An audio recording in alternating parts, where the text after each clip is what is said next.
from the EFPM program. I see some students from the, FPM. FPM is PhD, and I see almost everybody from the Center for Business Innovation here as well.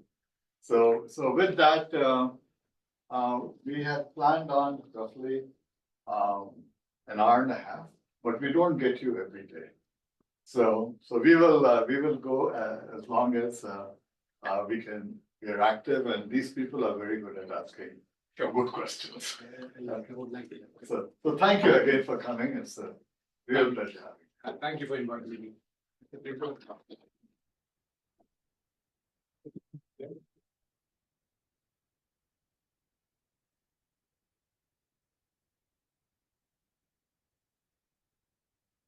So thank you again, Professor Raj and ISB for inviting me here. I truly was looking forward to it, and I hope this conversation will last for the next 1.5 or 2 hours is worth your time. So I'll start without much ado, and I understand all of you come with very, very deep experience. What we'll do is, can you open it in PDF? Just save it and then open it in PDF.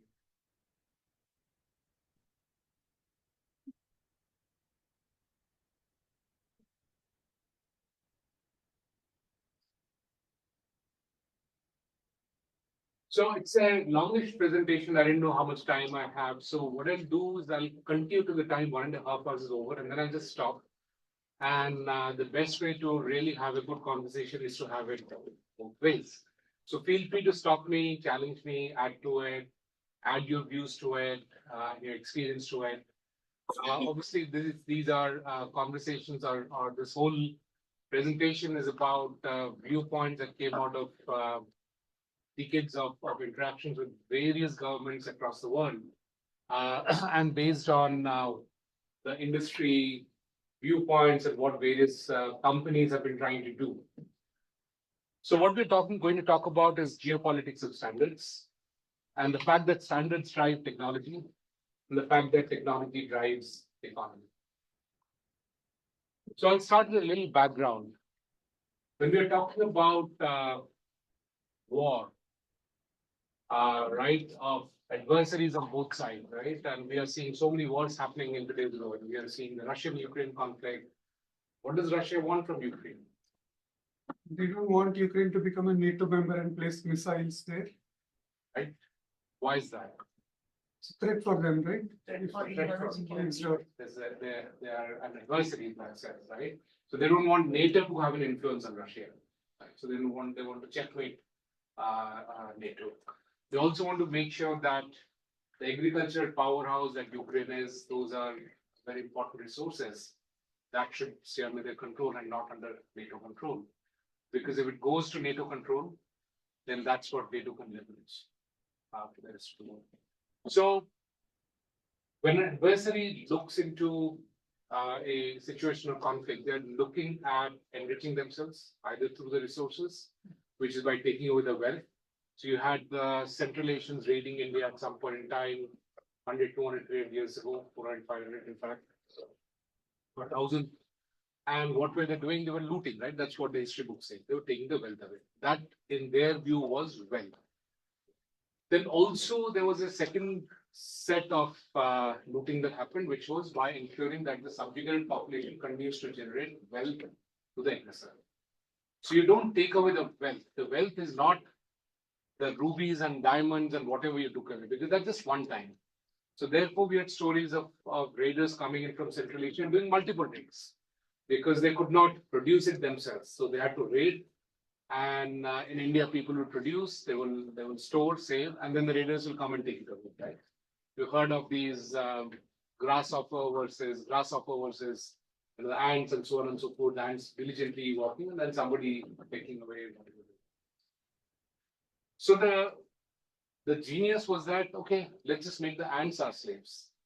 That's what the second part is, that by ensuring that the subjugated population continues to generate wealth. So I don't need to do any more raid. It's too much of a problem, too much of logistics, too much effort involved. I just simply make sure that whatever they produce, a disproportionate amount comes to me. right? So that's what war is fought on all fronts, which leads to this wealth generation. So wars of the older time was about actually physically coming and doing aggression. It was about violence. And as we heard our Prime Minister recently comment about the Ukraine war, that in today's day and age, we don't have wars. That does not mean we don't have wars of other kinds. We don't have violent wars. So we'll talk about what are the other wars that happen. But before that, what is material wealth? So what is wealth? There is material wealth, which is gold, jewelry, and precious stones. Out of that, that's material wealth, right? But the other wealth is really technology. So let me give an example. Sugar was apparently invented in India. Sugar, crystalline sugar, white sugar. So, the word sugar comes from sakar. Sakkar, shakkar, sakkar. It was apparently there even during the Harappan time. So somebody created it, and that was a source of tremendous amount of wealth for whoever controlled that technology. In the 7th century, that was during Harshvardhan's reign. The Tang dynasty for about 20 years kept pleading with Harshvardhan that please give the sugar technology to us. And obviously he said, get lost. It's a money spinner for me. Why should I give you the technology? And so the Tang dynasty got a band of Nepalese and Tibetan generals together and raided the plains of the Gangetic Plains, slaughtered some 3,000 people, got hold of all the people who could produce sugar, took them back to China, and then started producing sugar at a tremendous amount and exporting it back to India. How many of you have Hindi as your native, as your mother tongue? What is sugar called in Hindi? Shankar. Chini. Now you know why it's called chini. Oh.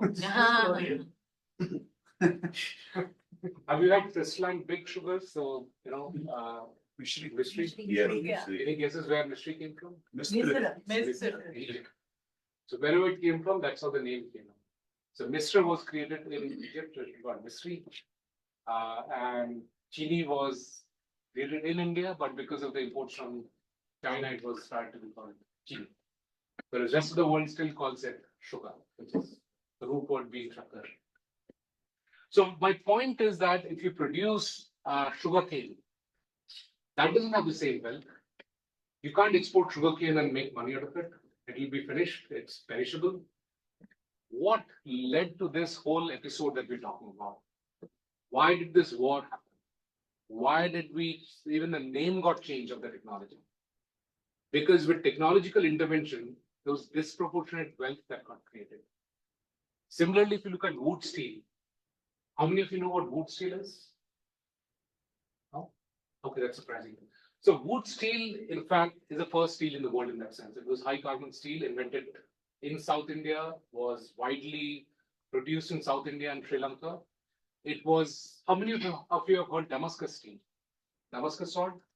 So Damascus sword is nothing but wood steel. They would make the sword in Damascus using wood steel. It was almost like Intel inside. You don't make any PC without Intel. You don't make any weapon worth its salt without wood steel in it. So because of the high carbon in it, it had the tensile, the ability to move. So if you hit it, it would vibrate, it would move, it will not break down. Unlike other steel, when you make the sword, if you hit it hard, it will break down because it did not have the flexibility. So if you see in the Kerala martial art, you have a whip sword, which is one of the most dangerous swords. Now that martial art came up based on the technology that there was wood steel. Otherwise, you can't make a whip out of steel. It's extremely complex to do that. And so throughout the 19th and 20th century, the West tried to figure out how the hell the wood steel is made, because by the time they had finished off the whole process and people and culture which would create the wood steel. And all that they could realize is that it's got high carbon, and therefore they started on the path towards making steel. And that's the history of steel in that sense. But more importantly, everything that we were selling or exporting in the 15th, 16th, 17th century was all based on technology. Wood steel, sugar manufacturing, zinc. How many of you know the story of zinc for that matter? So, because I saw somebody shaking his head, so I'll go a little deeper into it. It's important to understand these backgrounds because then you'll understand what's going on in 2024. It's a continuum. Nothing is broken. For last 500, 600 years, it's the same story continuing. So zinc in its pure form is very difficult to extract because of the property of zinc. The moment you melt it, in very quickly it starts evaporating. So if you melt it the regular way, where you put the ores and you put heat underneath it and put oxidizers and whatever, the moment the zinc will melt, very quickly it will start evaporating. So again, South India had figured out, or at least as per the known text, South India had figured out how to extract pure zinc. And why is zinc important? Is because when you make brass, the amount of zinc in it is very important.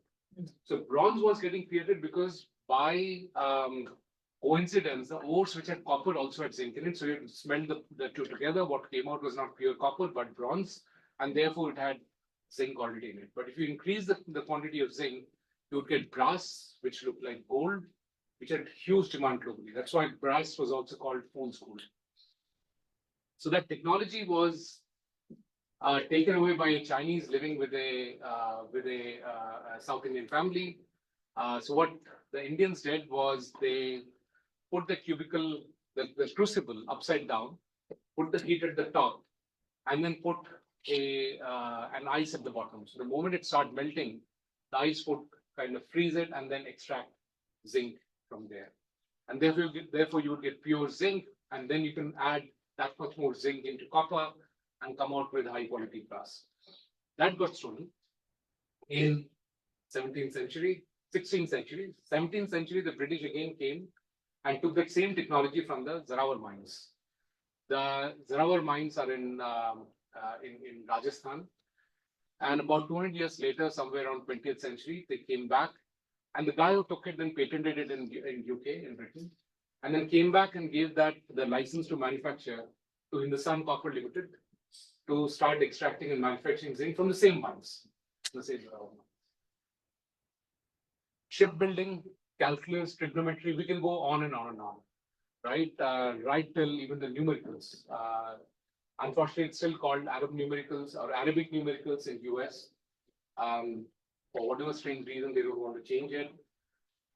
It's not even Hindu numericals, it's Aryabhat's numericals. It's an extremely big jump that we had by having those numericals. What was great about the numericals? Because counting was always known. Any idea why the way we count today is and how we represent it, and the invention of zero is supposed to be such a big deal? The decimal system. Actually, decimal system was there before also, and that's why I was asking. The ease So of Romans also put it as 1, 2, 3, 4, and then X as 10. That's decimal. The very concept of having nothing, that zero is nothing, the very concept that is nothing, that was a groundbreaker. That would spook people, in fact. Mhm. In fact, the Arabs refused to put anything because that was spooky to them. Nothing, and you're writing nothing. No, so the point actually was it's a positional mathematics. People don't get that. It's that you're only playing with 9 characters, and then you are saying wherever I put the character. There's some noise coming in. If those who are there remotely, if you can mute yourself. somebody on remote. So depending on where you put the numeral, the value comes in. So you put 1 at the third place from the right, then it becomes 100, right? That's just magical. What's so great about it? You can do additions, you can do multiplications, you can do mathematics, right? Which could not do. I mean, how can I give you an x and x1x and I say multiply x with x1x? Cannot do that.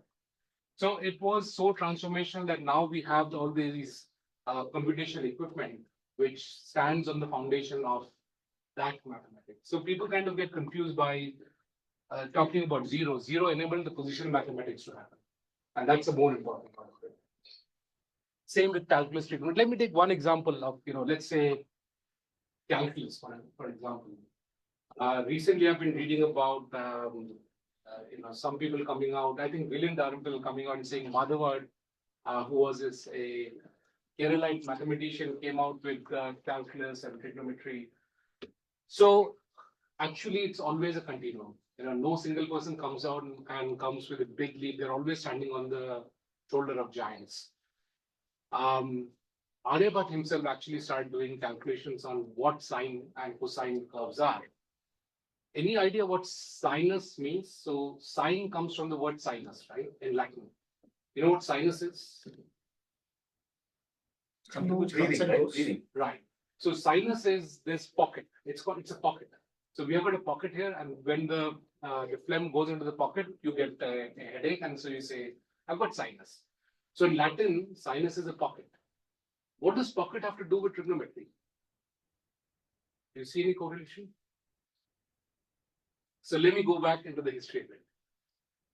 When Aryabhat was creating the tables, the chord is called the jiva in Sanskrit. Jiva, J-I-V. And when the Arabs learned and then took it to Europe, they could not pronounce va. They don't have va, so they said jiba. So they took jiba to Europe. Europe said, "What does jiba mean? It must be jiba." Jiba is a pocket. Those who understand Urdu or Hindi, jiba is a pocket. It's Arabic for pocket. So then they translate pocket into sinus. They didn't know why. It is sinus, so they said pocket must be sinus. And they copied everything else and said, well, this is sinus, so there's sine, and then therefore this cosinus is cosine. What does pockets have to do with it? So the root of it was what Aryabhat put together. And then obviously many other brilliant mathematicians, both in India and in the Arabic world, and then post that the European world, they built on top of it. But many of the foundations was put over here. And that's what technology is all about, right? And that helps you build the world's tallest skyscraper of that time. The Brihadeshwara temple was 21-story temple in the 9th century. Very difficult to build unless you have the technology, the mathematics in place to build it up.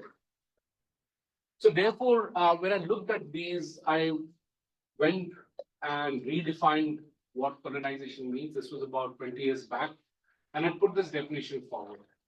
That colonization is nothing but disproportionate extraction of economic benefit from an area of influence through manipulation of the rules of engagement through either force or deceit. Now, why did I put this in? Was because that now if you look at this definition, colonization continues to exist in many forms. Just like you would have heard of neo-slavery.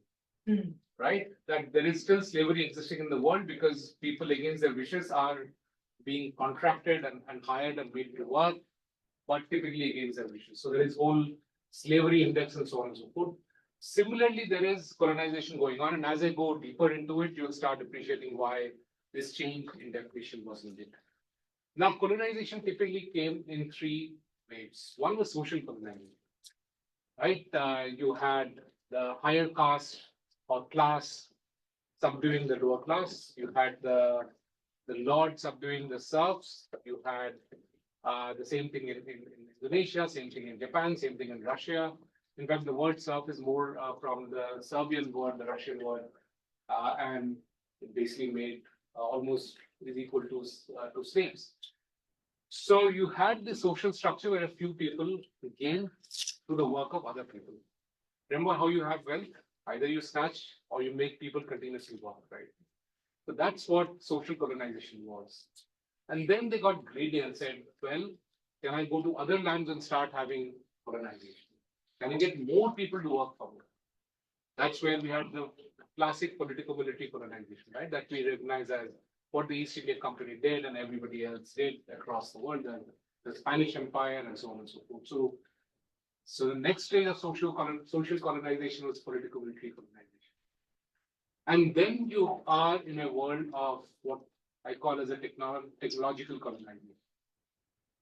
If you see China trying to break free and become the leader in technology, how many actions are being taken globally to stop them from doing so? Is only because they are a military threat, or the other requirements in place which forces the rest of the world to catch up? It's a threat to the influence of the established powers. They don't want to let go of their influence. And what will they do with the power? In the next phase, Like a new world order of sorts. So They just want to make sure the wealth stays with them. At the end of the day, it's all about business. Mhm. Why did we have these crusades? Why were the crusades fought? Because the trade to India was getting choked.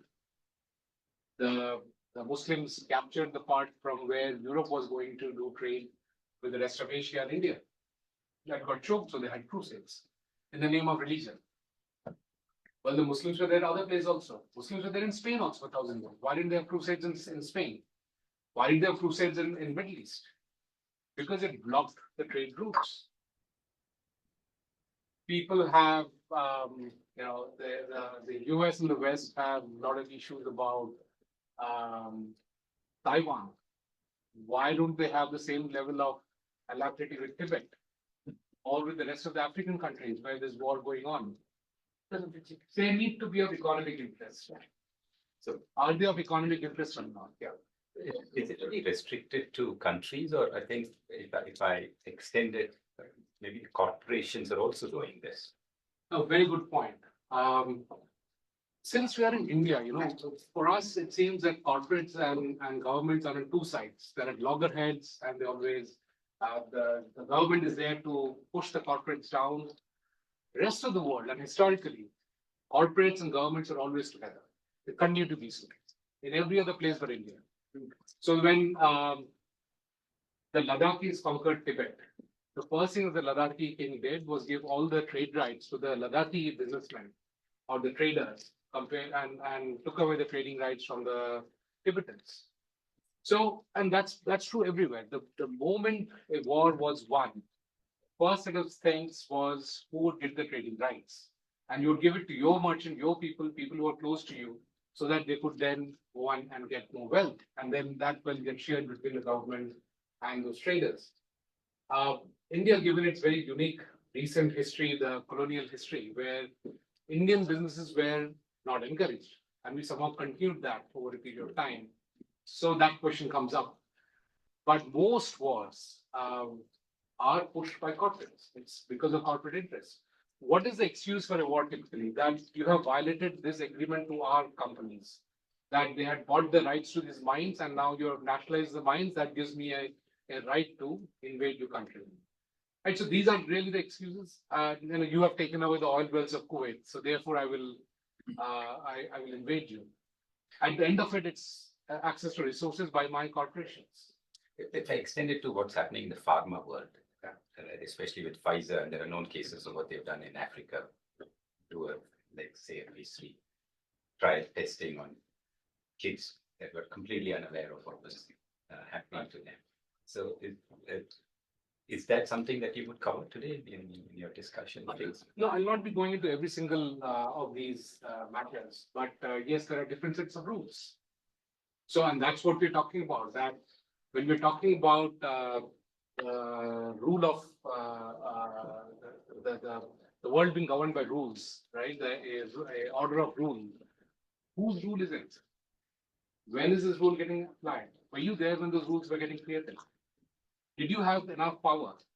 So India had to sign off, and because most people don't know what the background is to India giving away the waters that comes from India, half of it to Pakistan, India had to sign it away. Was it that the government at that time was not wise? So there was a gun on the head that if you don't sign, will not give you food that is badly needed, you will have starvation and millions in India will die. So it was a food to be given versus you sign this agreement. Now you'll say this the rule of there will be the order of rule that will be there, but that rule was not created by me. When Rani Jhansi was brought down, the rule that she violated was that her adopted kid was not a natural kid, and therefore the adopted kid cannot be the king. Right? Whose rule was it? Did the Indians vote and say this is my rule? And even the British say it's a rule. It's the East India Company. There's one company which said that's a rule. So imagine Tata's coming and saying, here is the rule, I'm going to give it to you. Now you have to follow. And if you don't, you're in violation. Same with Tatya Tope. He was an adopted child. So they said they will not give the pension to you. Right? And because the deal with his dad was that His father was that will give you pension to you, but they didn't. So whose rule are we talking about? And now what we see in an alarming fashion is that we are being reminded that there should be an order of rule being followed, that it should be a rule-based order globally, and those who are not following the rule-based order are acting as unfair players. They are to be looked down upon, and we should all gang up against them because not following the rule that's being laid out. The point is, these people and these countries, including India, was not even at the table when these rules were made. Were we there when the 5 countries were allowed to become the Security Council of UN? 16% of the global population. The 3rd largest GDP, in a few years will be the 3rd largest GDP. The largest producer of many things, fruits, vegetables, milk, and so on and so forth, does not have a say in the United Nations. What kind of UN we are talking about? But it continues because it suits the way that the larger corporate structure is and who's got disproportionate power to be able to extract disproportionate economic benefits from the rest of the world. And why did I use the word colonization when we were talking about, okay, let me just go forward because there are a whole bunch of slides. So there are many phases of this neo-colonization. The free trade was one of the mantras being used. So if you look at, for example, how Burma was colonized, it said you're not allowing us free trade. Free trade is a new religion. And because of that, we have an angst against you. So we are invading you because you're not allowing us to do free trade. Because I'm talking about 250 years ago. The same mantra has been pushed into all the universities, all the education centers, all our RBI governors, other central bank governors globally. That's a mantra. Nobody challenges it anymore. It is what it is. Except when China starts selling cheap electric vehicles to Europe, then suddenly free trade takes a backtrack. Import duties. When US puts 500% duties on Chinese goods under its section 301, what's called the 301, then violation of WTO is all fine. Rules can go to the bin. We don't care. Because now things are different. We'll explain to you why it's different. I'll have a different philosophy, don't worry. And then you have to pay to come to my universities and learn that. But I'll explain to you, don't worry. It's different. So once free trade mantra got over, there was IPR and patents. The IPR and patents, IPR you understand, intellectual property rights, copyrights, patents, and so on and so forth. So they start getting pushed in around 60s. Before that also it existed, but not as harshly and not with the ferocity with which it started getting pushed in the 60s. And we had professors from US coming down to my alma mater and Professor Raj's alma mater at IIT Kanpur and teaching to the other professors what is IPR, why we should follow IPR, why it's so important. We must respect IPR. It's the new religion. Please respect IPR. Why did it come in the 60s? Any guesses? What prompted them to suddenly wake up to something called IPR? Before that, when zinc was stolen, when wood steel was taken away, IPR was not to be considered. But now suddenly IPR was very important. Why? Industrial revolution in India, so people started manufacturing. There was a lot of brain drain in the Somebody 60s. said independence. Yeah. Last of the colonies went out in 60s. Last of the colonies. So if I have to maintain my standard of living, what do? I work harder? I can't do that. I have to figure out another way of continuing to get disproportionate economic benefit from the rest of the world without having political and military control. How do I do? I start creating new ways and new regulations, new rules, which will ensure that the flow of money keeps happening. Right? I'll sit back and I'll call it increase of my productivity. Year on year, my productivity is going up because year on year, I'm able to extract more from you. Everything that you sell to me is of much lower price, much lower value, because I determine what is the price. Everything I sell back to you is of high price, high value, because I determine it. Both sides I determine. What's the bill of material cost of an iPhone? I think if you look at it from the popular information that's floating around $200 to $300. And it sells for about what? Now it's selling for $2,000. So is the value of IPR that much? The market value of Apple and many other countries, companies is more than the GDP of many countries. It's almost 2/3 GDP of India, and India is 16% of the population. You're saying the value of the company is more than the value of 1.5 billion people, or comparable to the value of 1.5 billion. Something is going on, right? Again, I've got no answer against any of these companies. It is important for Apple to make money. If they don't, it's ultra wires. They have this responsibility to the shareholders. It's important for all of the companies to do what they're doing. It is not that there's a conspiracy going on, but we need to understand how the rules are evolving and how, whenever they say there is we need to have a rule of the world order being driven by rules, we need to question whose rules. Now, I think Apple is a great example since we stumbled on it. How many of Apple phones are compatible, or which models of Apple phones are compatible with an Android phone or any other phone? They're not. So the standards are getting controlled over, which is where the next set of issues starts coming. Right, but I'll come back to that in more. But Professor, one thing, these huge companies who are making they are also being, in one point of time, they're being subsidized. No subsidy comes from the government. Government actually strategically makes these companies huge and creates IPR, creates technology. Ultimately, these companies they create, like China. Suppose if you look at solar technology, wind, or if you look at Taiwan, of course, Taiwan TSMC, they came and created their ecosystem. So they become huge in semiconductors. Like now, US is doing through their IRA, they're relocating all their manufacturing bases, semiconductors they're making huge, around 50 billion, they're giving it to Intel. Now, I got your question. So, yes, there is investments from the government. In fact, Taiwan had invested very significantly into TSMC. And that's a foresight that they have. And we must give kudos to the Taiwanese government. Why didn't the Indian government do the same? Right? So great stuff. The governments create the company, and your point is that the government is deeply involved in doing that. And I totally buy your point. In fact, I had a That is one point of time. One thought. Why this China is doing support? If you look at their strategically geopolitics, they are an energy scarcity country like India. So to block, and this energy are flowing from Middle East, from US gas and all those things. So they want to, securitize.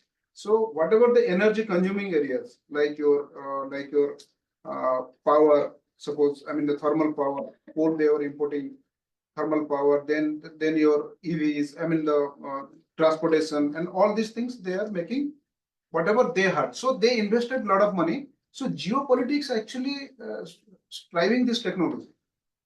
What I was thinking. So again, things aren't that simple. So in the 2000s, so 2004-5 onwards, China, along with Korea, Europe, largely France, Netherlands, who else? Taiwan, they started investing massively in battery because they saw the writing on the wall that the next set of technology and mobility will be based on battery. And whoever controls that then controls the next generation of technology.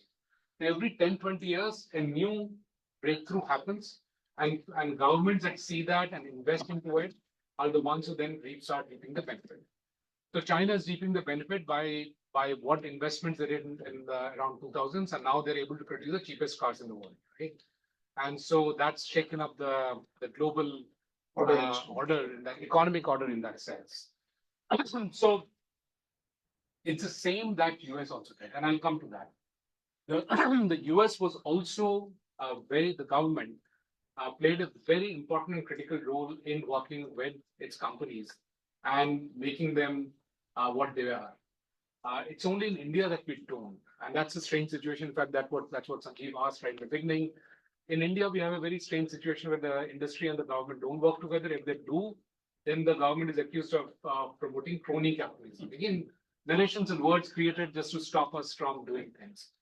If corporates don't do it, who will do it? So then we are okay to have Chinese companies and US companies and European companies coming in. I mean, just choose. What do you really want?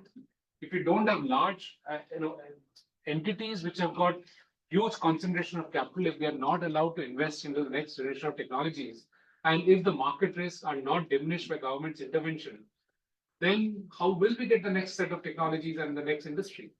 We'll keep importing them, and every time we'll say, oh, we missed the bus. And you'll still be standing in the bus stop and not get on the bus. We see the buses passing by. Because of the construct that we have, that if the government steps in and gets into the bus has to be driven by a corporate. And then the moment you do that, there are political ramifications. So we need to get out of this mindset that government has to work with corporates. And that's what I was referring to, that I had put together a large journal paper where the important part was that there's no such thing as laissez-faire. Again, this was a mantra, laissez-faire, let people do what they do. US never did that. They invented that mantra, but they never did that, and I'll cover it in one of the slides. So again, government and industry have to work very closely. They need to put bets on the next set of technologies coming in. Whoever is able to bet on those technologies and then deprive the rest of the world and the rest of the companies from getting into that bus are the winners, are the ones who will get disproportionate economic benefit, are the ones who will be more prosperous. That is essentially what the structure is. Anything else is narration, which just diverts us from what needs to be done.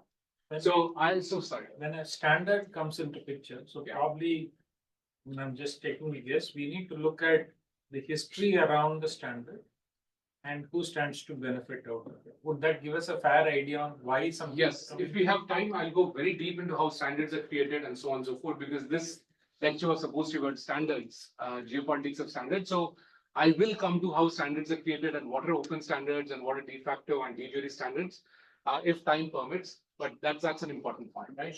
But let me just go forward into what else happened in the last 50 years, let's say. So you had IPR patents and you had ISO 9000. How many of you, I know many of you look pretty senior, so you've been through that ISO 9000 craze that happened. Yeah. What came out of it? Reams and reams of papers being printed and put in a corner, and that was it. That was ISO 9000. At the end of it, you also paid to a European company some 30,000 euros to plus whatever the markup was for the local company to get your ISO 9000 certificate. Did your process really improve? Did those, those trees being cut and papers being made out of it on which you printed something, did that lead to any benefit? You only could participate in RFPs because that became. Yeah. Yeah, you could only participate in RFP because that was a checkbox that was put in. That was a box that was put in. So I have got, we have gone through our earlier, my earlier career. So the process actually improved that time. Pen, which you can do any which ways. Now, how is that linked to saying that I will buy your toy and not buy your toy? So what Europe came out with is that unless you follow my ISO 9000, I'll not buy the toy from you. So what basically was happening was a change in world order at that time, where the order that was put in is that you will send me raw materials, I'll manufacture, I'll give it back to you. Dare you not manufacture? But Asian countries started producing, they started manufacturing. And not only did they manufacture, they had the audacity to sell it back to Europe. So if you start manufacturing and selling it back to Europe, your raw materials, you are manufacturing, I become the colony if you're selling it to me. Yeah. How do I stop it? It's a very dangerous situation that Europe was in. So they came out with ISO 9000. Unless you follow this, I'll not buy from you. After some time, that was also broken. Everybody got ISO 9000. Whatever investment had to be made, your managerial time, instead of getting into better manufacturing, it was gone into aligning with ISO 9000. So after all of that, I've also gone through the trauma multiple times. So I know what you're talking about. So then they came out with TRIPS. This whole intellectual IPS is the trade in intellectual property and stuff. So TRIPS was one of the agreements. Apparently, the interlocutor from Indian side resigned because he said, I'm not going to allow India to sign. He was replaced and the next person went and signed it. I'm sure similar stories would have been in the rest of the world. WTO came up. And now it's a new thing coming up, CBAM. How many of you have heard of CBAM? Carbon Border Adjustment Mechanism, right? Could you just explain? So basically, the CBAM, what the Europeans they are telling, their industry, I mean, there is a base carbon emission. If India as a country, suppose it's applicable to steel industry, aluminum, so I am part of steel industry, how it is affecting us.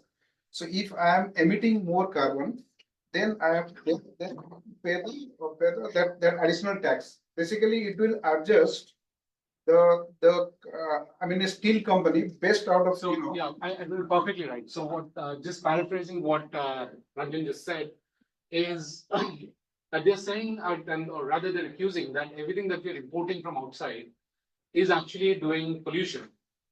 So on the face of it, looks very, very good argument that you are putting the pollution outside of Europe, and then you're producing the steel, and then therefore you're selling it cheaper in Europe. But guess what? Even European steel is as polluting. So what they're saying is fine. I'll not tax you. Roughly, just dumbing it down a bit so that we don't get into the nuances.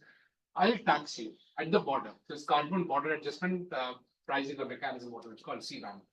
So once the steel comes in, and there are some 8-9 sectors, once it comes in, aluminium, steel, and so on and so forth, you will have to pay an extra charge, and only then you will compete. Pretty soon they have also realized while they're putting this, that fine, what will happen is people will not sell steel, they'll sell the downstream product. They'll sell a steel chair instead of steel. You put tax on the steel, so we'll sell you a chair. You're not put a tax on chair. So they are now investigating whether all the downstreams will also be taxed. This is nothing again but non-tariff trade barrier, same as ISO 9000. So you keep losing, and then you try to figure out ways of extracting money. And then I'll take the money from Ranjan's company because he's exporting to Europe. I'll take that money and push my companies to adopt green technologies using his money, and then put more barriers so that my steel companies will be able to beat Ranjan's company because I'll say they have green steel. And I use his money to build this up. And this continues every 10-20 years. You'll see one new fad after the other coming up, one new religion after the other coming up, and putting up these barriers, which are basically non-tariff trade barriers. So just one point is, while CBEP, I agree, right? The logic probably is to protect the industry, etc. But I think it is levied on the domestic companies or domestic industries as well, right? Not really, no, not really. And that's what I think that's the point they are making, that they're making it a level playing field, right? So what they're claiming, what they're saying is that the local companies have adopted these technologies, so their cost of producing steel is higher. So we are providing parity. So if that is so, there needs to be a global body which should go and inspect it. It's not open to their inspection. It's their say, their point, and their regulations. No, what Nitin is trying to tell, suppose ThyssenKrupp or Coros in Europe, they are emitting 1 ton of carbon, 1 ton of CO2 per ton of steel, but we are emitting 2 tons. So that 1 ton carbon I have to pay, carbon tax I have to pay when I'm exporting to Europe. Yeah. Right. So to make it parallel with their domestic company. All I'm saying is that is the claims of the European steel makers. Now there have been claims from Volkswagen. You recollect the claims that Volkswagen made about the fuel efficiency. Correct. So that Yeah. So who the third party is checking it? So Europeans are claiming that. Now I can also claim the same thing here. I can claim the reverse also, right? Yeah. And I can have a sign off from whatever the Birlas, Adanis, and so on, and the Vedantas that their production is cleaner, but the European imports and Chinese imports are also. I mean, the European, they're mostly. I might be wrong. You might know better that they're electric arc furnaces, so nuclear power. So in general, their emissions would be lesser, but they can't do the European steel mills, right? They're primarily electric. No, in their carbon, largely, obviously. and India is coking coal, and whatever China is coking coal, the emissions are higher.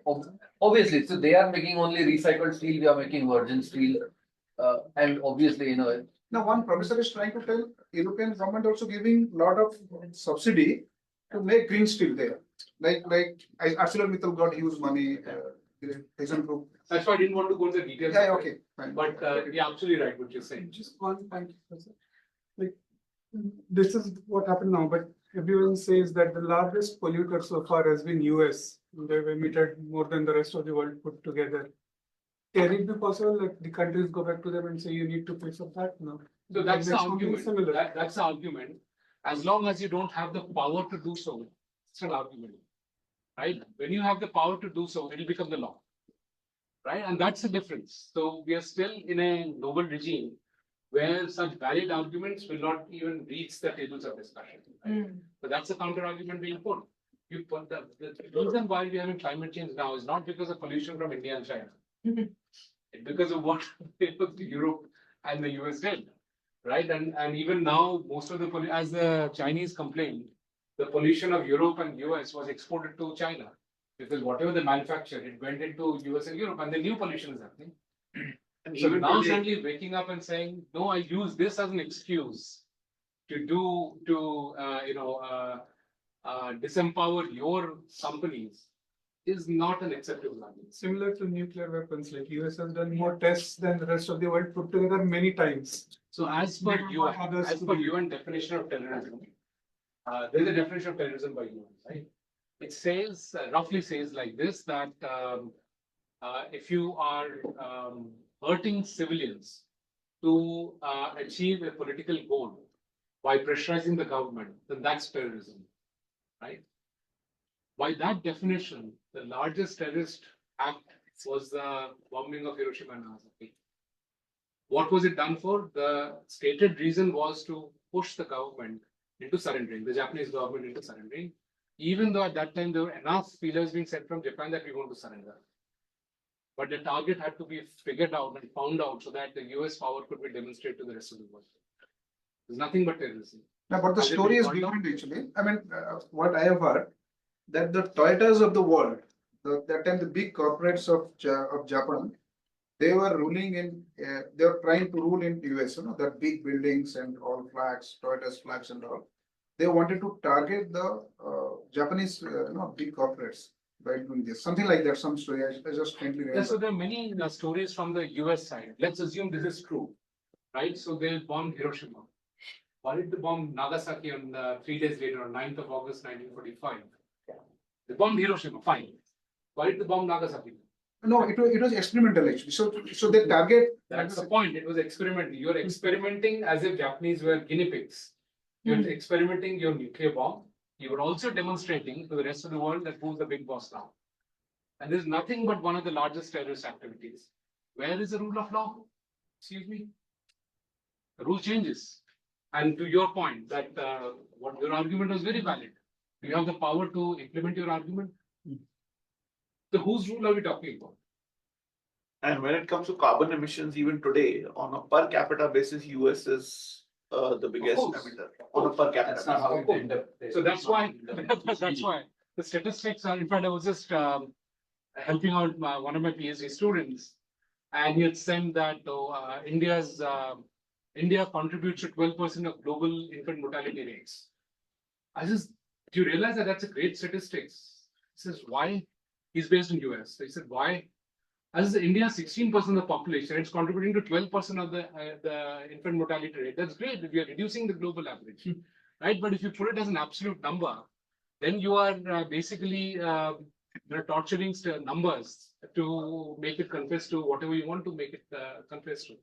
So that's the whole point. If you talk about total emission, it's a huge number, but obviously 16% of the population will be having large emissions. And on a per capita basis, we are obviously lowest. And also now if you take out the cattle, because cattle is the biggest emitter of Methane. of carbon gases, then we are very, very low. Right? So to your point, yes, valid arguments, but you're not able to implement it. So in short, these are the tools or practices, enforced practices implemented by those who are in power. These are on a continuous basis. Yeah, on continuous basis to get competitive advantage, basically. Now, so since you asked this question, before we started this about half an hour back, how many of you really believe that these were important points to uphold? Very, very truthfully, honestly. How many? How many of you believe that these principles are important principles to uphold? Right, so Manasi. Some of them is Yeah, intellectual IPR, property, for that I'll patents. come to IPR. IPR, definitely. I thought IPR was. I'll come to IPR because the rest of the half an hour, 1 hour will be only on IPR. Right, so most of us believe those are good principles to uphold because they have been put as very good things to do. If you look at, let's say, European Union, and I keep saying this because at many people, Ministry of IT, a lot of people say, oh, we must copy what Europe has done in terms of privacy. Now, GDPR is one of the most draconian laws and will lead to the destruction of the startups in Europe. We're adopting it in India. We would do the same thing, disrupting our own startups. Why is Europe open to having GDPR? Because they've already lost the digital war with US. It's a loser putting together a set of laws where they want to stop the American big techs from having a free play in Europe. So you'll see these large billion-euro penalties, 500 billion euro penalties coming in from Europe on US companies. That's a different context altogether. But the way the laws are put in is that I'm helping out the consumers. Now, when US comes out with, I'll just take 30 seconds to complete. When US comes out with consumer-focused laws, they'll say, give it to me at the cheapest cost. That's it. I'm not concerned about ISO 9000. I'm not concerned about anything else. When Europe wants to say, I want to protect my consumers, it's only about protecting my businesses and corporates. Nothing much to do with consumers. The consumer is just, what you have in the front. What Arjuna had Shikandi in the front. Consumer interest is just Shikandi. How do you compare this against monopoly laws? Let's say, for example, take a very simple example, just anti-bundling laws that you had.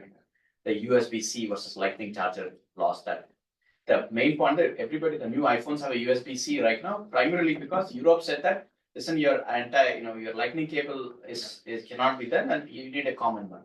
Then Microsoft having unbundling of, Explorer from their basic OS.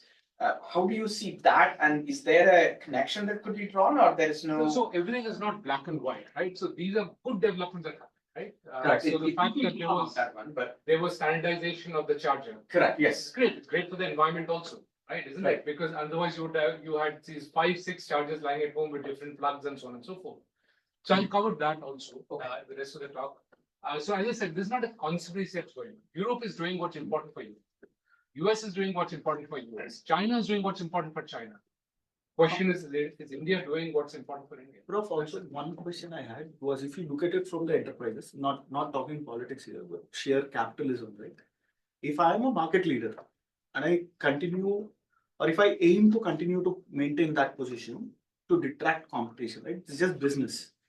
Would I not strengthen my position by creating my way of working as a standard? Like just business. Of course, as a business, that's what you would like to do. Like you'd like to have the entire world as your market and make sure nobody else is able to do it, right? Which is where when everything else fails, the anti-competition laws step in. Right? Like it is as good as me doing a multi-year contract with my customers. Correct. Saying you can't go buy anything else.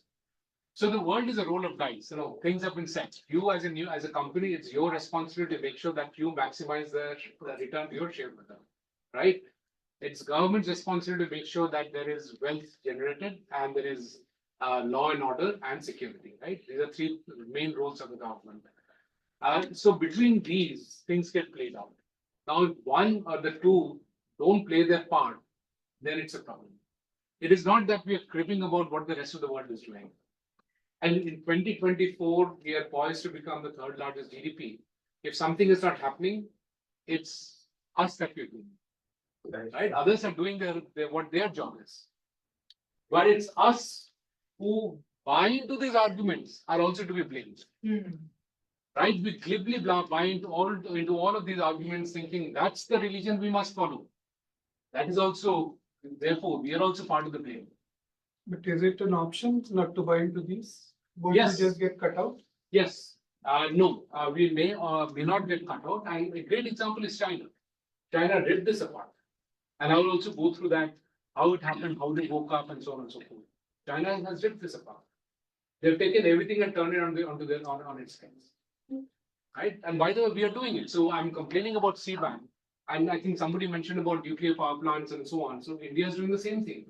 We are now putting up mini nuclear power plants to run our steel manufacturing, our railways, and so on and so forth. We're doing the same. Yeah, in space, we are definitely asserting power. We are.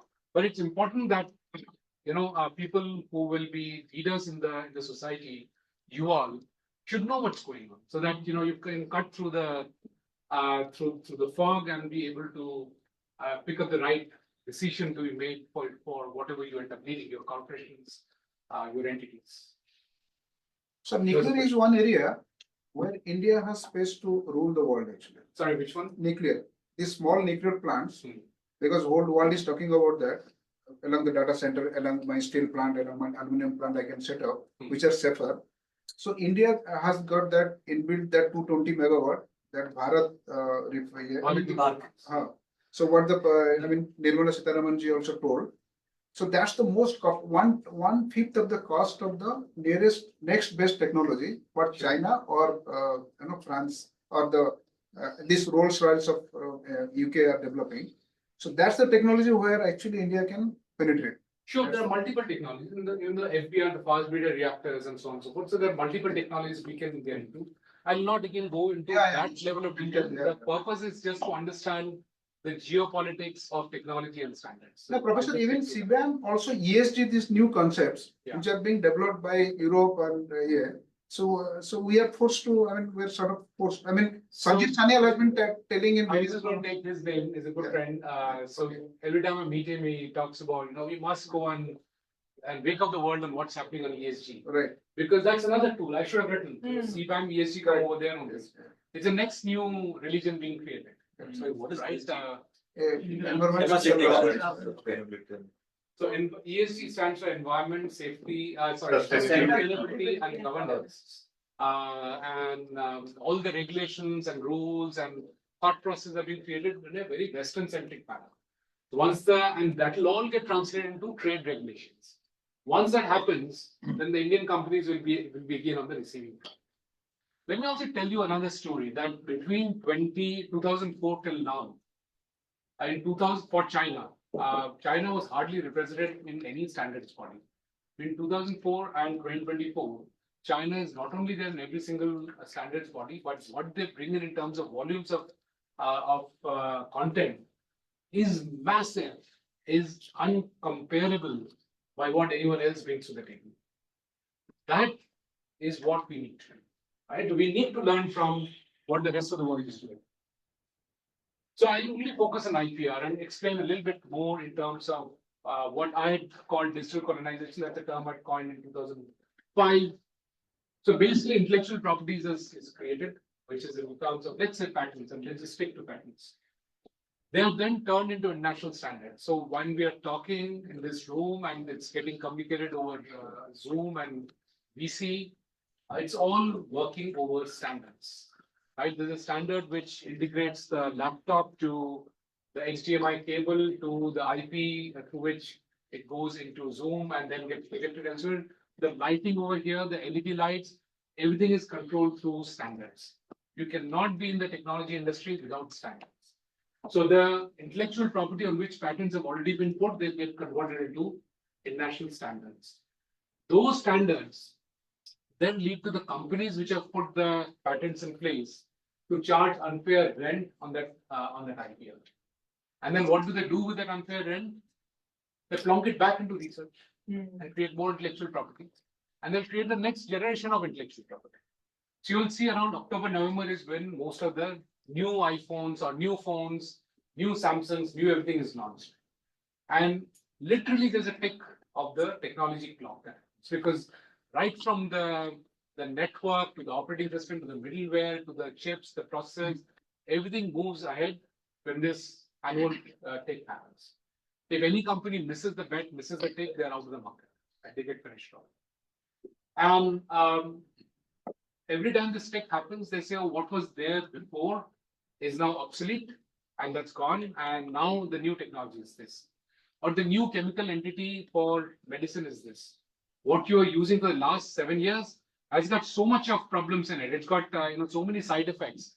As if you didn't know for the last 7 years there's these side effects happening there. You waited for the patent to expire, and then you already have the next molecule in place. But you released it when the previous patent expired, and then you start talking about how bad the previous molecule is, and please stop using it. You must use the next one. So it's, I used to kind of explain to the government by saying when Edmund Hillary went up the hill, which is Mount Everest, if you had put up checkpoints everywhere, you would have said, now that I was the first one to go up the hill, anybody who crosses these checkpoints has to pay me a tax because I was the first one to go up the hill. That's what essentially patents is about. Since I'm working in this area, I will have visibility. Now, as I said, I have myself multiple patents. I could do those patents because I could see ahead of others because I was in the lab, right? And that was a full-time job. You would have seen it 4 years down the line. Does it mean that you have to now forever pay me a rent because I thought of it earlier? Is that fair? And let's look at what is the inventiveness of these patents. I would have gone deeper into it, but let me just show you. But what is wrong in that? That's the business model of. Yes, research. what is wrong is what I'm coming to. Okay. What is wrong is what I'm coming to. Because on it sounds right. No, you have invested money.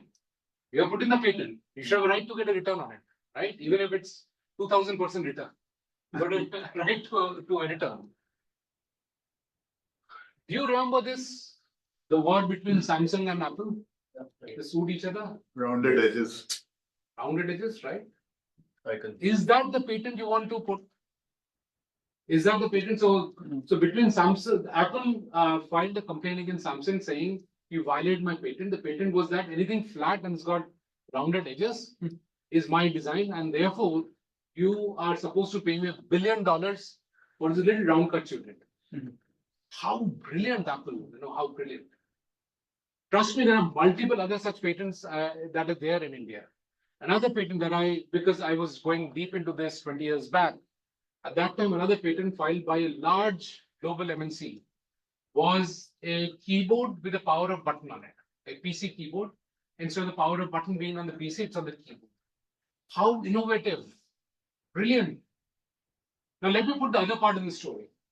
If you are a student from, let's say, IIT Hyderabad, right, and you've come out with a great prefetch queue of a processor, right? It's the best prefetch queue that you've created. What do you do with it? First of all, to reach that place, you had to invest a disproportionate amount of money compared to what your resources are, right? So this is where statistics starts coming in that we discussed a little while ago. You can't simply say, you're the biggest polluter, it's on a per capita basis. So for a student in India or for any entity in India, the resources needed for that research is extremely high. Fair enough. Let's even forget that. To put that patent globally, it'll cost you at least $25,000. I don't know how many, even in this room, because many of you are, all of you are extremely well to do, but you will also think twice before investing $25,000 into that patent. That's just the minimum. After that, how do you market it? You will go to the same manufacturers who are manufacturing the keyboards, or in this case, the microprocessor. You go to those few people who create the microprocessors and you say, can you take my prefetch cube? The response will be fine. I'll take one and you can in return take 10 of my patents. So we are equal. I'm taking one patent of yours. I'll give you back 10 patents. What do you do with those 10 plus 1, 11 patents? Nothing. You don't have got access to market. Whatever the market decides is what technology is. It's not that the best technology ever reaches the market for them. So those who control the market will decide what is the state of the art of the technology. And I'll come to more examples of that. And therefore, if you look at the combination of access to the global IPR regime versus the low bar of innovativeness or inventiveness for these patents, you see what is broken. It's a huge problem.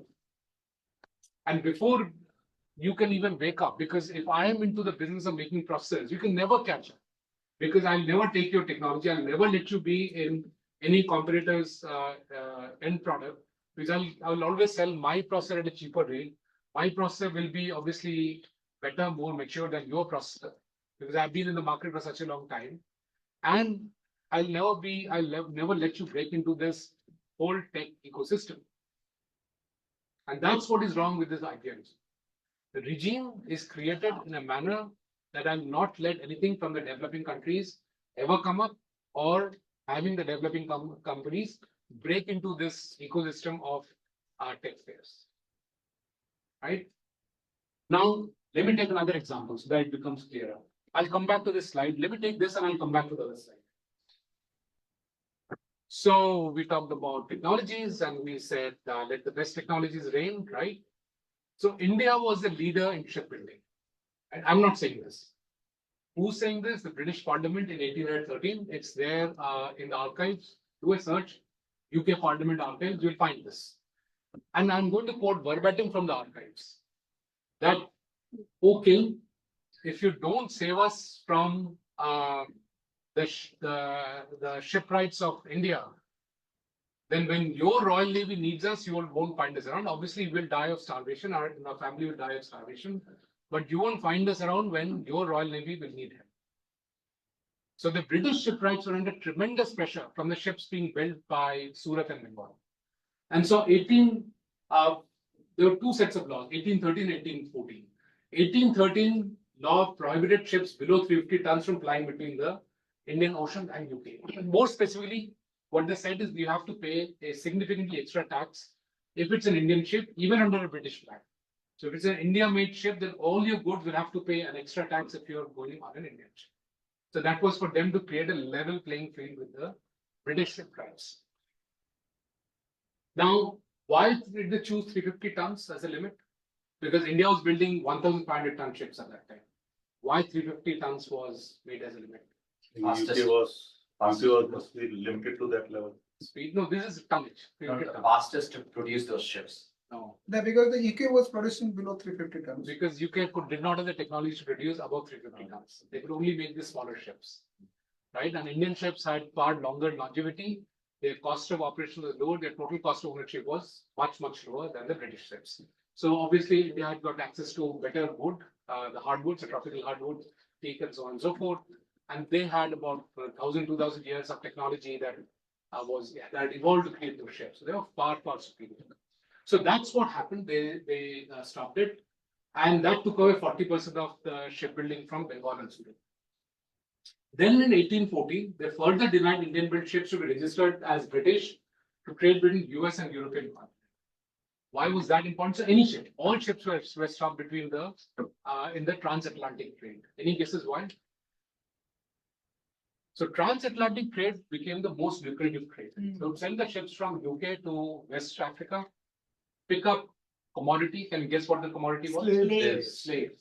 They picked up tons of slaves, dumped them in US, picked up gold, took the gold, dumped it into UK, went back to Africa to pick up the slaves. So the bigger the ships, the more quote unquote cargo could be carried, right? And so Indian ships fitted in very well. There were no British ships or very little British ships that were there. It was Indian ships that were preferred. Obviously, after this ban that happened, there were smaller ships that were put into service. The mortality of the slaves went up and so on and so forth. I'm not going to that direction. But essentially what happened was that Indian ship industry was decimated. Now somebody was talking about what's wrong with IPR. Is because once you decimate, you can't rebuild that. You can never get back into that business. So about 20, 30 years later, iron-based ships came in. Indian ships was not even there. There was no company in India which could invest into the next technology of iron-based ship. So fast forward to 20, 30 years, 40 years, Indian shipbuilding is gone. We don't have the technology. It's backward. It's obsolete. And get the modern ships from Britain and the rest of the world. And that is what is getting played out again and again. So I call it the first Atmanirbhar step of Britain. That was Atmanirbhar Britain that they did. Well, there were many other steps, but this was Atmanirbhar Britain. To make sure that their companies are there to support the British Royal Navy. We are doing the same now from our military industrial complex. If we don't have the entire military industrial complex in the country, then when there is a tactical situation or a strategic situation, either ways, we should be able to generate more and more military weapons. The same issue that's faced by Ukraine, same issue faced by Russia. Once the first 10, 15 days of the war happens, most of your military asset gets destroyed. You need to continuously then start building more military assets. So we are getting back into the game, but that's what the British did in 1840. So again, addressing the issue of what's wrong with IPR. Now, some of the arguments put up is that, well, IPR leads to, or patents leads to growth in technology, growth in industry. What were the two fundamental pillars of the industrial revolution. One was isomerization of steel, right? And second was the steam engine. That's what really powered the industrial revolution. Both of them were based on open source technology. Let me focus on just the steam engine to begin with. So there's a joke that a kid is asked who invented the steam engine. The kid says, what? And the teacher says, yes, that's the right answer because it was James Watt who built the steam engine or invented the steam engine. But that's not true either. He didn't invent the steam engine. He was the one who had the power to patent it. Not only that, he extended his power, his patent for another 30 years because he had influence on the British Parliament. So on this 30-year regime, the efficiency of the steam engine hardly increased. In fact, he's also supposed to be the person who almost killed the steam engine because he did not allow anybody else to contribute. It did not grow. And what does inefficient steam engine mean? Is that the cost of the products you're carrying, the cost of carrying it is more than the cost of the product itself. So it's not economically feasible to carry much on those steam engines. It's only when his patent passed away, its term got over, that all the engineers put together a journal called the Lean's Engine Reporter. And then the engineers freely contributed ideas. Those ideas were freely picked up, incorporated, and the efficiency of the steam engine went through the roof. And that's how steam engine happened. So IPR actually killed the technology. It was almost killing the technology. It was open sourcing the ideas that actually made it work. Imagine if Aryabhat had patented his numerical system. Oh, wow. Would we be sitting in this class having these fancy equipments and gadgets around? No. It would have killed the entire evolution of technology.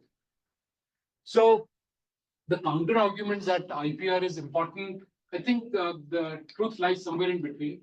But more importantly, IPR was used more as a geopolitical tool. And that's a problem. So within a country, within borders, or for where the bar of invention is very high, we can obviously look at it. But both the bar of invention went down, and it was being used as a geopolitical tool, and those are the problems that we have. Professor, what is then the balance between protectionism, which is what is the activities of the IPR, to progression, which is the open source that you're talking about, right? And that's the progression, why it's important for progression. So what is this kind of balance, and which of the organizations are doing it well today? So beyond the scope of this class, frankly, it's a very important question. It's been vexing policymakers and people who are in this area for a long time, including me. There's no straight answer to it. But the purpose of bringing up this part was just to at least let people know that there's a problem, so that such questions starts coming. Now, there is something called utility patents that come up, which are quick, easy patents.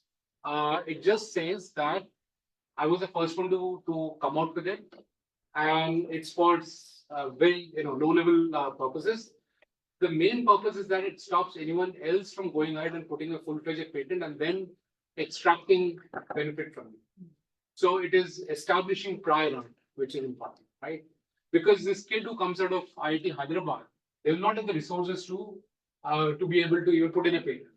And many times I've seen in my, the 20-25 years I've been dealing with kids, with students from IITs, is their ideas willy-nilly get patented by somebody else because they spoke to somebody else spoke to somebody, and somebody else truly believed it was their idea. They put the patent, and then this person's work gets impacted because now his or her work is under the patent of somebody else. So therefore, utility patent starts becoming an easy way to cross that. At the end of the day, those who got more power, which is more wealth as a corporate, able to throw in more resources, are going to gain from this regime. So it's important to recognize that there's something broken in this regime. It's not that the inventor is getting benefited, right from steam engine onwards, or even the radio, what J.C. Bose's contribution was, it never got turned into a patent, right? And again and again, it is recognized that he was the inventor, but Marconi, who did not even have college education, is supposed to be the inventor of radio. Something majorly wrong. So as long as we know that there is something broken, then it's for you all to go ahead and figure out what's the right way to fix it. Thank you. If I may just sort of build on the question, and so the point of invention, innovation, pushing any agenda forward, finding the zero or finding the next chip. There is a social benefit to it. Eventually, humanity benefits from technology. There's a governmental agenda that we spoke of in great detail. So there's the entrepreneur, the society, and there's government, right? There's this three sort of plays where you are suggesting, I don't know if I'm preempting you, is we need to find the right balance of this, because if supernormal profits or restrictive trade practice is the outcome of a patent, we should question that.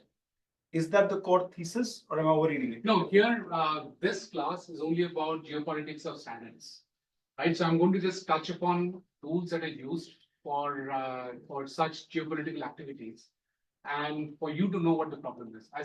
We just took a quick check on who all even thought that those were issues that are tools being used for geopolitics. So if I can just stay out of this, I'm just asking your first, given that you spent so much time on this, is it a fair framing that there are certain safeguards? Yes, and the reason I'm trying to step aside and from your question is that you start by saying it's beneficial to humanity. Yes. Answer is yes, right? But the second part of the question would be, which set of humans get benefited more from the other set in the total set of humans, right? So there, if you see what happened between Google and the startups in India recently, they started charging 30% of all transactions that happens on Google, right? Through Google Play. So if you have your app on Google Play, then for every transaction that you do, and you have to do it mandatorily through Google Pay, then you have to pay 30% to Google. That's usurious. That by any argument cannot be normalized or can be accepted, right? Now, does it fall under anti-competitiveness? Let's say yes, it does, right? And so the government should take action. What action should it take? What action will government take? Ban Google Pay. Allow payments through other. Let's say you fine me and I don't pay. I'm Google Pay. You fine me, I don't pay. Then you say I'll ban you. Like what happened with Brazil, right? Brazil and X I'm talking about, right?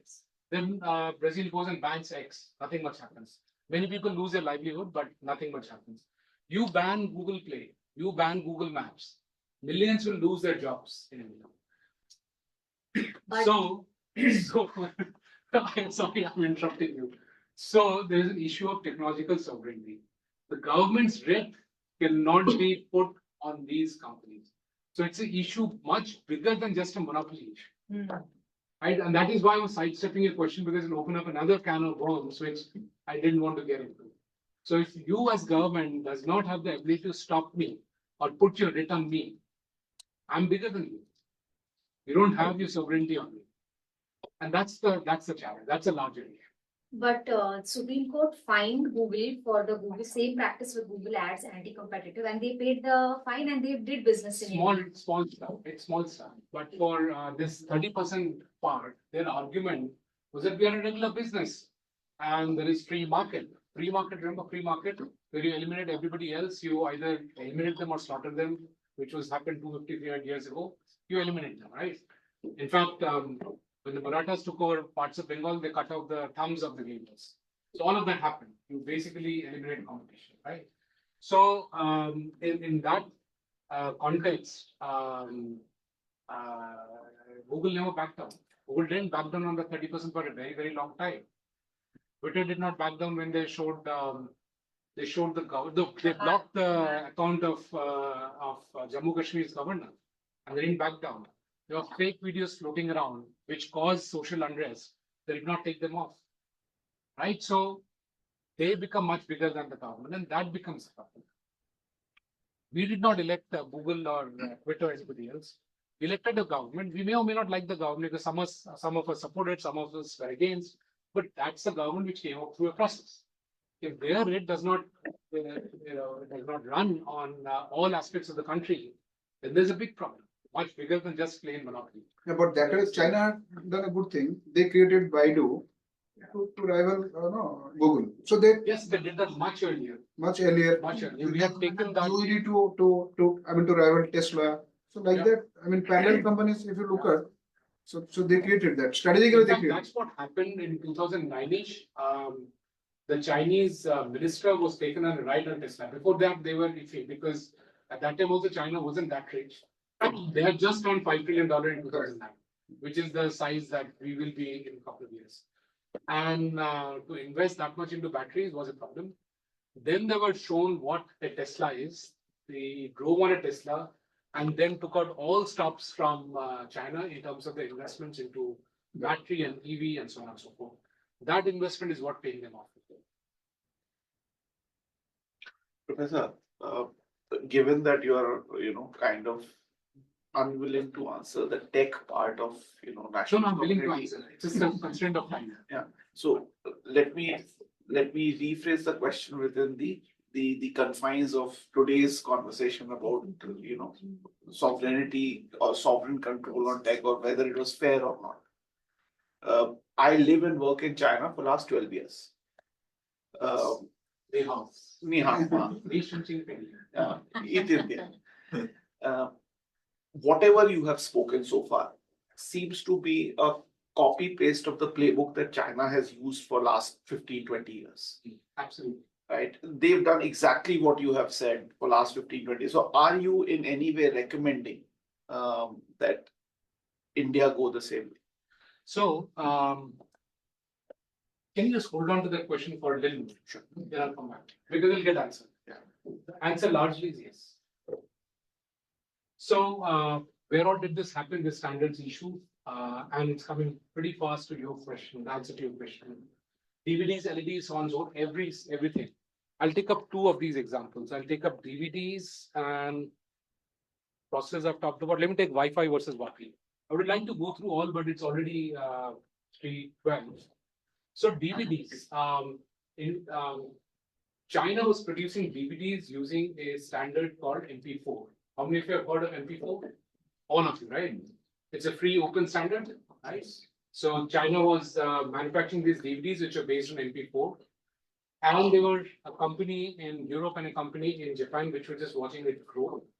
And once they reached a certain level of units, about I think 1 million or so, they stepped in and said, well, we've got between the two of us, we've got 550 patents on MP4. Free and open. Go away. Remember that now I made that circular thing that you have the patents and you put the standards and everybody else believes it's free and open, you adopt it and you wait till the business grows because you already made that much of investment. Then they stepped in and they said, now you have to pay us a royalty. So at that time, the DVDs, those of you who were moving around US, you would see that DVDs were selling for about $120 in Walmart. Right? So at that time, China was trying to get into the WTO and then already had the Tiananmen Square issue or massacre. It was a massacre actually. So they didn't want to go by the flow and they pushed their manufacturers to start paying about $20 as the royalty, which got immediately spread between these two companies, one in Japan, one in Netherlands. Then the prices of DVDs fell, and if you remember, it fell to about $41, $42 in 1 month. You could get it pretty cheap. I bought one at that time, so I know the price. And it immediately became obsolete also after that. DVDs become obsolete. I bought it at that time. Now imagine the cost of manufacturing is about $20. The cost of IPR is about $20. What is being left with those who put their sweat and blood into it? About $1 or less, right? And that's where your economic deprivation starts coming. Now, there was no military control over China, but the cream of that economic activity, the disproportionate economic benefit of that economic activity of producing a DVD player was extracted out of China, right? So there's no political military colonization. They were sitting very happily wherever they were sitting and they were getting their disproportionate economic benefit by doing what? By getting some standard, some format. MP4 is just a format. There are 20 other formats that are there. What's different between MP4 and this format is MP4 was pushed by these a set of manufacturers to be made the standard. And then they had their patent on it. All of it is replaceable, which is why I took WAPI as a next standard. Same thing. What happened was China came out and said, well, so much of manufacturing is happening in China. So we will now make it mandatory for all manufacturers of laptops and anything else that needs Wi-Fi to follow WAPI standard. WAPI was a wireless LAN standard. Pretty similar to even in IIT Kanpur, one of the professors that made a wireless LAN standard, right? So you can have this, so China also had a standard called WAPI. It bubbled up through the university system. So Chinese government said, now we'll adopt the WAPI standard. And every equipment must have WAPI seeded in it, which means it's a matter of time that WAPI will become a global standard. So at that time, there was a nuclear 1-2-3 deal conversation going on between Jaswant Singh of India and Steve Talbot of US, both relatively junior rank officials, relative to what?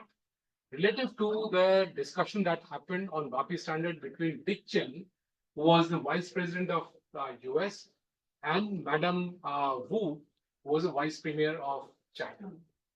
And they had about 18 rounds of discussion compared to the 16 rounds of discussion that we had on the nuclear deal between the two relatively junior officials, Steve Talbot and Jaswant Singh, on the nuclear deal versus on a small standard called WAPI between Madame Wu and Dick Cheney.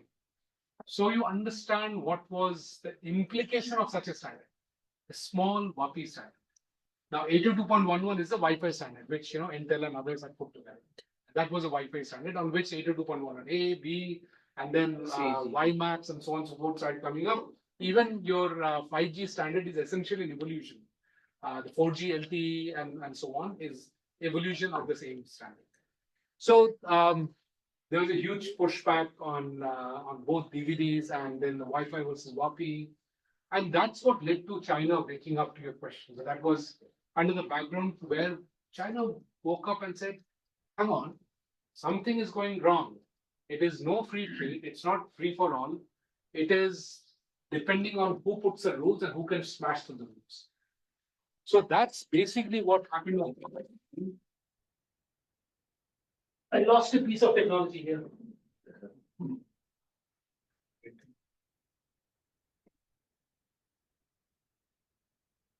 Now, can I just hold it like this? Yeah, yes. So this was what happened. This the Madame Wu versus the whole WAPI standard issue, and she had to trade off against the larger interest of China getting into the World Trade Organization. And so they let that go also, but they realized what's going wrong. So you see the WAPI wireless standard over there in the middle. That's what she was trying to discuss. And then they decided that over the next so many years, they will become a leader in technology. And that's what they did. Does anybody doubt that China is one of the leaders of technology? No, got it. They now control it. Not only that, they control the supply chain of technology. So when the fracas happened between China and Japan, I think about 18 years back, China said, fine, I'm not going to supply you any of the critical minerals, so your electronics industry will come down to its knees. Japan responded by saying, I don't care. We'll do mining of the e-waste and we'll get all the minerals out. That failed. It didn't work. And so it impacted Japan quite badly. So even though China did not have the technologies at that time, they had control over the technologies. So by taking up components of the supply chain and completely dominating it, it is not that only China produces the critical minerals. What they did at that time, Australia was producing critical minerals, many others were producing critical minerals. They brought down the price to such a level that all other mines became economically unfeasible. Then they brought up the price, and it could have been done only with a military vision. It could not be for any other reason, because critical minerals per se at that time was not a significant part of the economy. Right? Most people were blindsided. I personally brought it up umpteen number of times to the government. Yeah. But it was so small in the larger scale of things that nobody really looked into it. But China had the foresight. They did it with military precision, and they controlled technology, and they continue to do so till now. They control the entire, right from the minerals down to the software and the AI. They control the entire supply chain. They have the highest number of generative AI patents. There you go. More than all the whole world put together. There you go. So the quality may be an issue, but it doesn't matter. In fact, one of my patents got challenged by so this is the Indian Patent Office, and I took it back to Sanjeev for somebody mentioned Sanjeev Sanyal, to him that this is what's happening. They send me a document D1 saying that there is a prior art which based on which your patent cannot be admitted. And the entire document was in Chinese. an Indian patent office sending that to me. Then I had to use Google Translate to translate that to figure out, and I was not violating their patent. But imagine the number of patents they have put, and the Indian patent officers putting that as a priority. They just block it. Everybody. They just block it. But they are doing it based on what they've learned from what the West did. So the angst that I had on IPR was not because IPR per se has an issue. It is how it is being used. It is being used to block up everything. Right? I mean, imagine something with a round edge is a patent. There are many, many more such patents. I mean, 90% of the patents, roughly speaking, will fall into that category. So India's recent tech history, again, I think I'm probably running out of time, but we had so many situations where we were leading in technology, and for some reason, completely incomprehensible, we lost it. I don't know which one to take. Let me just take the first one. So many of our tanks at that time needed the Motorola. I've now forgotten which Motorola processor, but not the general processor, but the microcontroller processor, and the tanks needed it. Motorola said it's end of life. Sorry, we can't give it to you. And so the government asked C-DEP to start building the processor. As if it's so easy, now you can indigenize it, start building it. So they went around the entire country figuring out how to build it. Then they went to this gentleman called Professor P.P. Chakravarti in IIT Kharagpur, who's supposed to be the doyen of microprocessors. And that was really helpful because the professor told him that you're wasting your time going around, nobody can help. So they stopped going around after that. And fortunately, one of the Motorola engineers had written all the calls of the Motorola processor. So they use in a book and they publish it. So they use that book to reverse engineer the processor. And they put the processor in a breadboard and it worked. And so they went back to the government saying, we have worked very hard and now it's ready. So we have to now put it into silicon. So please fund us, we'll take it to Taiwan and put it into silicon. The government said no. Thankfully, the Motorola has agreed to give us some 100 processors or X number of processors. And so we are good, we don't need what you're doing. They said, look, we understand. I mean, obviously the government has got greater visibility, you know more. But can we at least teach our students on how to build processors? Because nobody else would have this technology. And the response that came, and verbatim I'm quoting, is हमें नहीं पता ताजमहल किसका है, ताजमहल कैसे दे सकते हैं? We don't know who owns Taj Mahal, so how can we just give it away? This is government property, how can we simply give it away? So whatever processor you have built is government property, we can't simply give it away. Please lock it up and keep it. And so it was not even shared with the universities. You can imagine what the universities are taught, right? What we're taught, books talking about here is the theory of processors. Here is how deadlocks happen in a processor. How do you build a processor? We don't know. We still don't know. Obviously, the next generation has picked it up, but for a long time we did not know how to build processors.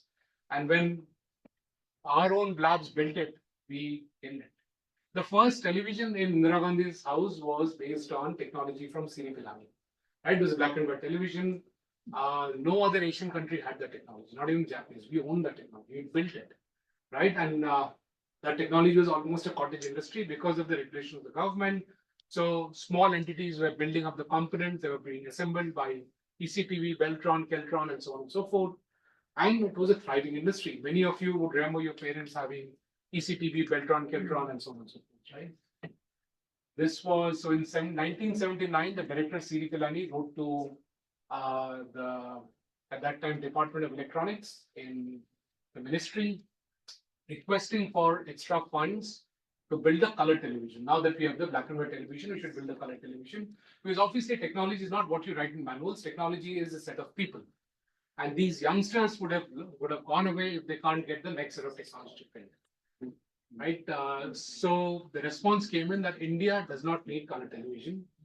One person in Department of Electronics has decided what you all need, right? And therefore it was denied. And so all the people left, except for this one person in the team who eventually became the director of C.D. Pilani. So these are stories from him.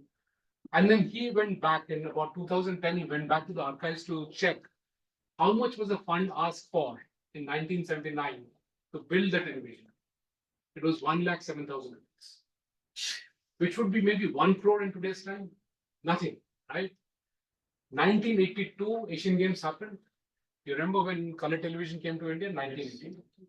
So by 1980, 1981, the floodgates were made open. All the foreign brands came in, Yeah. right? Now, where is ECTV? Have you seen ECTV televisions? Veltron televisions, Keltron televisions, they don't exist anymore. That was a background board. We killed our own technologies, right? And each one of them, I can go on to each one of them and talk about what happened, but I think I've got only 5 minutes left. I'll try to wrap up, but we have got a little more time. 5 minutes left, right? So all the wars that we fought on standards and stuff, these are old pictures that I just compiled on various fronts. How is US responding? They put together the President's Council, the PCAS, President's Council Advisor of Science and Technology. So no matter who is the president, it does not matter in US, whether it's Trump or Obama or whoever, the policies are consistent, it flows through. They have taken up these steps to make sure US retains its leadership in critical technologies. Now, where did this start? Where did US start by having this single-minded focus on control of technology? In 1791, Alexander Hamilton, who was one of the founding fathers of US, wrote this report on manufacture. Manufacturing at that time was like the big .com or AI. I think nowadays you will say AI. That big new industry called AI coming up, that was manufacturing. US economy was agrarian, based on slave labor. The new slave labor will be going away soon. And they would look at Europe and see the shining new manufacturing, belching lots of smoke coming up. All the smoke that eventually is leading to the climate crisis that we have now. So from 1790 onwards, that was happening in Europe and US. So they wrote this book, this report on manufacture, which basically urged US companies to start investing into manufacturing. And then the government pushed them, government and companies working closely, pushed them to get into manufacturing, pushed them to get into telegraph, pushed them to get into railways, and that's how, and then pushed them to get into semiconductors. And that's how semiconductors came up. And that's how US has been having leadership in all of these technologies, pushed by the government. There's no such thing as laissez-faire for that matter. These large bets that were made by US. The same thing was replicated by Japan. The same thing got replicated by China. How does one put large bets, aligns all the resources of the country and says, this is where the government will help you, please go and invest, and will dominate that area. And that's how you control technology, by not controlling a piece of it, but the entire supply chain. The arguments that India will do just a design and be happy about it because design is a maximum value add does not matter. We stayed together as a country because it gives us the ability to manufacture from pens to spacecrafts to everything in between, right? The narrations that we should only be in services, we should only be in software, we should only be in this part, it's all very, very fallacious. Before that, the argument was that we should only be in agriculture and maybe do a bit of mining, right? Why? 300 years ago, we used to do everything. We need to go back and do everything because we have the resources and we have to do all of that. We have the resources, we have the human resources, the natural resources, the market, the access to market. We should just go ahead and do that. And that's what everybody else had done. In fact, others had to create market access for their companies to be able to access those markets. And I hope in the meantime I answered your China question. Okay. So this is what happened. This is what US did. They just stopped Huawei from competing because they stopped Android being provided to Huawei, and they would banned it. This war. You're stopping them from market access war. PayPal banned WikiLeaks after US government intervention. So when WikiLeaks happened, PayPal, Master, Visa, everybody choked WikiLeaks founder from getting any money. So the US government instructed them not to give any money. Imagine if US does not like India and tomorrow there's war and our entire digital economy is based on MasterCard and Visa, if it was, because this was a question we raised in 2007. These are all very, very old slides, right? So if it, and this is before the WikiLeaks issue happened, we hypothesized that we are becoming an e-commerce driven country. So our payments will be online. If you're dependent on Visa and MasterCard, then what happened to Iran will happen to us. And then subsequently, 3-4 years later, this happened. And we went back and said, this is what has happened. Fortunately, by that time, the government had put together the entire India stack, and therefore you have UPI and RuPay and so on and so forth. So that work started somewhere around 2007 because of these issues that came up. This issue also led to the freeing up of the internet. Who runs internet? US. US was running internet from, actually ICANN was running it. Actually, I'm now part of ICANN. As of next week, I'll be one of the members of ICANN. But it was being run under a contract from Department of Commerce to ICANN. When this happened, they realized that the US is using their control over internet to snoop over everything else. So there was a clamor, and that fight went on from 2008-9 till 2016 to free up ICANN from US influence. I still don't know how free it is. But many things happened because of this WikiLeaks issue. Also, if you see our payment systems, GPay, PhonePe, Amazon Pay, Paytm, what's common among them? Chinese and global investors. None of them were Indian. Paytm was using Chinese technology, was funded by China. Amazon, PhonePe is Walmart's. Google Pay obviously is Google. So after investing into UPI and building up that backend system, if we still don't have control over the last mile, that's a challenging. So even after so much investment, we need to see where we're going. These are all old discussions. So how does this play out? When you don't have control over technology and when you have control over technology, how does this play out? You've heard of the cyber bombing of Natanz's nuclear setup? Stuxnet. The Stuxnet, absolutely, right? So this was the first case where there was a physical damage because of cyber attack. So what the Stuxnet did, what the worm did, was made the centrifuge run much faster, spin much faster, and self-damage, and it set back Iran's nuclear program by around 10 years. So it crashed all the centrifuges. Now, how did the Stuxnet go in? Now it's open. I would have been a little cagey about it earlier. They used 8 backdoors of Windows. Now, having even one backdoor is like 1 in a 10 million chance. It's impossible. Having 8 backdoors, you know who was in. The PLCs were coming from Siemens. So you can figure out who was involved. There were software developers from Israel and architected by US. So when I used to talk about digital colonization or technological sovereignty, people would not understand. Then I would use this as an example. You don't need to own all the technologies. You have control over the technologies.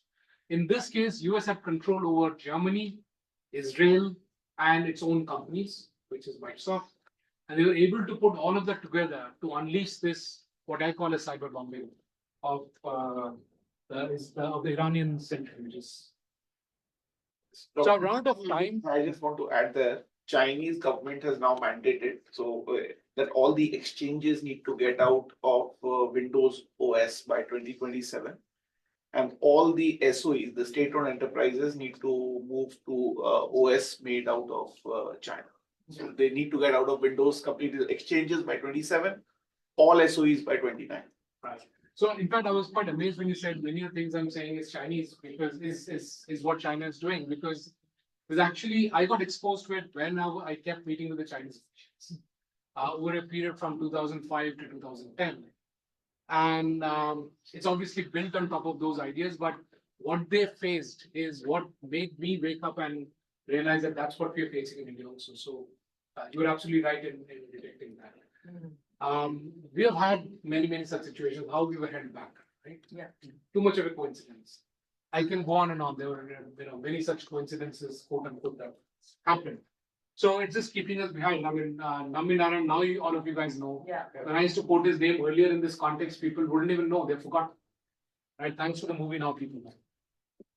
So I'll just stop over here because now we'll get into very deep concepts of standards and so on and so forth. But we have run out of time. I'm happy to do a VC maybe later sometime and take that up. But any questions, Professor? I mean, can I stop now or? Well, you have a flight at 6:30. Right? Yeah, I should be. Yeah, you should. And it's around 3:35 now, and the traffic does pick up around 4. Sure. So maybe 5 more minutes to see if there's any questions. Yeah, and then and we'll love to have you back for an hour or something, or half an hour on video. And this has just been tremendous.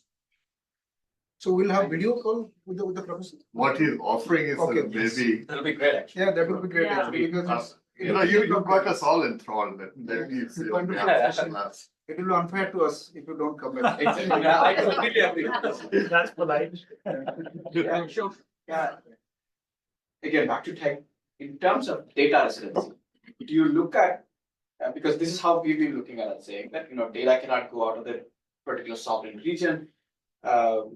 You want to operate in India, you have to have the data storage in India, because Europe does this, Singapore does this, Australia does this, US does this, China does this, Japan does this. So essentially, if you do this, can we do, it's that the position that Indian government will take, or suggesting that we should So do this. let me decode that for you.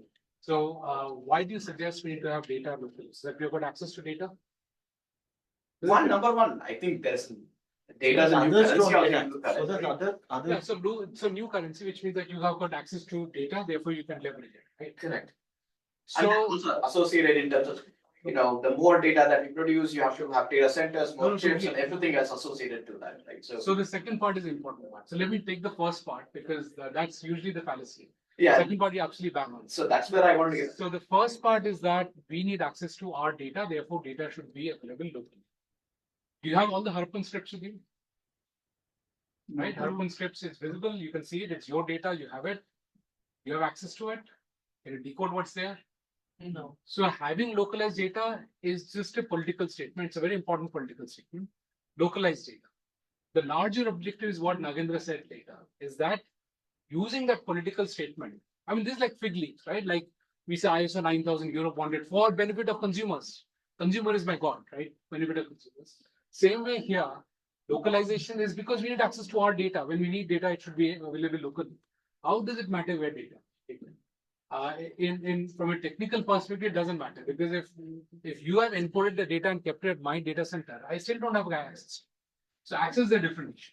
But everything that he said, that leads to jobs getting created because I'll have data centers, I'll have the technology being built around it, I will have all the industrial developments around it, and therefore that gives me a benefit. Why should I let my data be economically leveraged by others? Then the third part of it is using the data for AI and analytics and so on and so forth. That's a different discussion. Yeah, sorry. But if you're keeping the data outside country, it is a threat to us, right? If something happens. Well, really, how? Because when you keep it outside, even Amazon doesn't know where it is. No. I think he means that, let's say, The data. let's say a bank, let's say ICICI Bank. Yeah. If the data center on Amazon US, when you cut off the link to the US, the bank's down. Yeah. So It's- when the WTO attack happened, it was the data outside of WTO that helped the bank get up. So they were up the next day itself. Right? So it's both part of the story. You need to keep data spread around, which is basically data redundancy is what you need to build in. And therefore, it's not necessarily bad that you don't have data inside the country, but it's good to have. It's good to have. But the larger issue is basically jobs getting. Basically, when you're keeping data with you, sometime back you were referring Visa and MasterCard, their data, the number of transactions, what they're having. So let's put the other way down. So analysis. let's take that we have forced MasterCard to have their data here, which was a huge issue because MasterCard refused. And therefore, for about 1.5 years, you did not get any MasterCard. I don't know if you all know that. That was the background because they refused to keep the data in India. Let's say they keep the data in India. If MasterCard refuses to share the data, government can't do anything about it. It's their access. They have encoded it. They have kept it wherever they keep it. But the end users are our customers, are our Indians. Doesn't matter. What I'm saying is that if you are MasterCard and if you don't give access to me, even if it's here in this room, I can't break the disk and open and read it. Right? Yeah. The same thing happened in the US as well, when US wanted Apple to decode one of Exactly. the phones of the Exactly. terrorists. Or Telegram now is behind bars. So Yeah. Telegram refused to share any of the information. And the Russian government, the French government, the US government has not been able to hack into Telegram and get the data. So it's a political statement. Localization of data is a political statement, a very important statement, and I completely support it as an Indian. Because it leads to jobs getting created within India, which is very important. Thank you. All right, thank you. On behalf of the class, this is what I said at the time. Been very, very enthralling. We'd love to have you back. on video, whatever means. I think been a great learning experience. Your biggest fan, Srinath, you've been talking about doing a PhD, looking at the role of politics in business. So when I can get him to sign up for a PhD program, he will be on his committee. Happy to be a co-guide. So, no, this is. Thank you, Srinath, and thank you for this.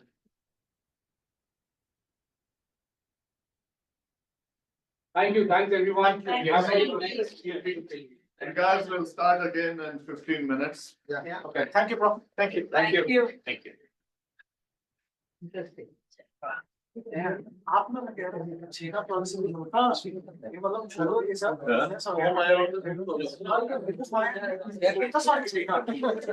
आप किसमें चीना policy भाई को छेड़ो तो चीना पहुंच जाता है So, and one.